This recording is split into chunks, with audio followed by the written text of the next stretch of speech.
എന്നിങ്ങനെയാണ് പരിക്കേറ്റ് കഴിയുന്നത്. ശരി റിയാസ്, ഇപ്പോൾ പഞ്ചായത്ത് പ്രസിഡന്റ് ബിന്ദു ജോൺസൺ നമ്മളോട് കൂടെ ചേരുകയാണ്.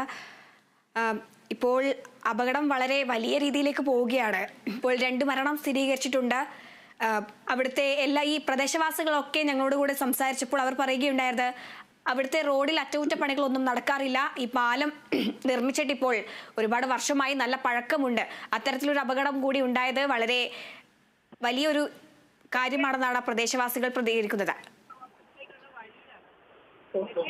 നമ്മള് പാലം പുതുക്കി പണിയാൻ എത്രയോ വട്ടം PWDക്ക് നിർദ്ദേശം കൊടുത്തതാണ്. PWD റോഡാണ് അതുള്ളത്. പാലത്തിന് വീതി കുറവും കൈവീതി ഇല്ലാത്തതും പല പ്രാവശ്യം ഇങ്ങനെ പല അപകടങ്ങളും നടന്നതാണ്. പല വണ്ടികളും പുഴയിലോട്ട് പോകുന്ന അവസരങ്ങൾ ഉണ്ടായതുമാണ്.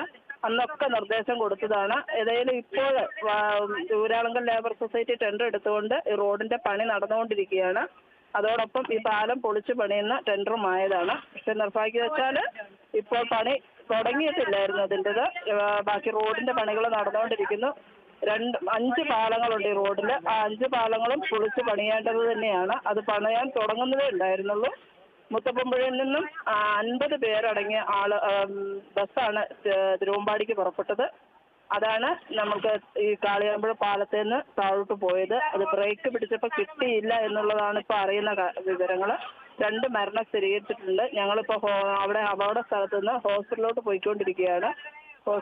ശാന്തി ഹോസ്പിറ്റലിലും ലിസ ഹോസ്പിറ്റലിലും മെഡിക്കൽ കോളേജിലുമായിട്ടാണ് ആളുകൾ ഇപ്പോൾ നിലവിലുള്ളത്.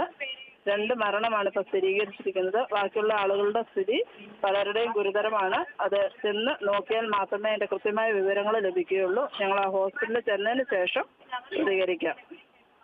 ശരി, വളരെ നന്ദിയുണ്ട് ഈ ഒരു നിമിഷത്തിൽ ഞങ്ങളോട് പ്രതികരിച്ചതിന്. ഇപ്പോൾ